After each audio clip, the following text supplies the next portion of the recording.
So let's take a look on how I made Ronin Walking.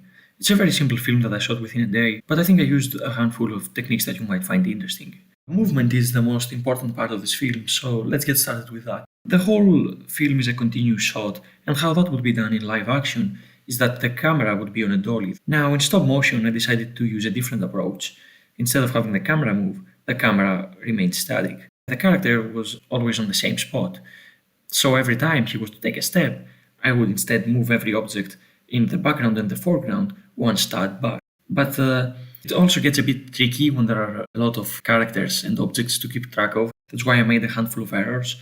You can see when he passes by the car, his legs change order. When he waves at the other Ronin, I had to remove a frame there because the movement looked a bit weird.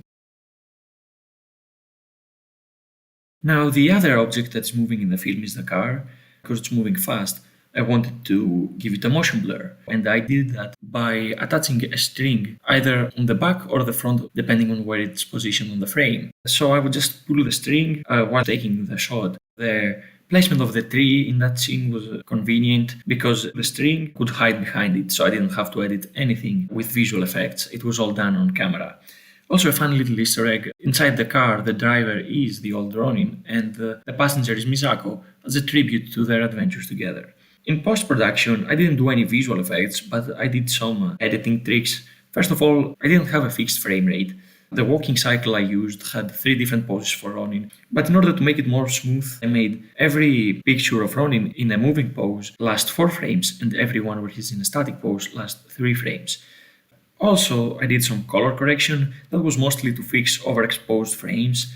I got a lot of overexposed frames, especially when there were bright objects in the foreground. I ended up color correcting about 74 of them, which is more than half. I believe the entire film has about 120 frames.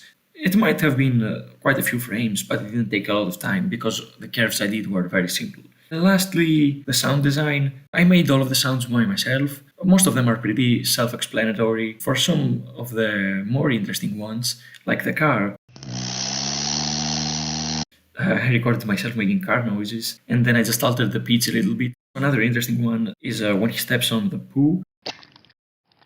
How I did that is that I recorded myself chewing gum. Also, I added the pan effect, so theoretically, if you're listening to headphones, you should hear sound coming from different directions.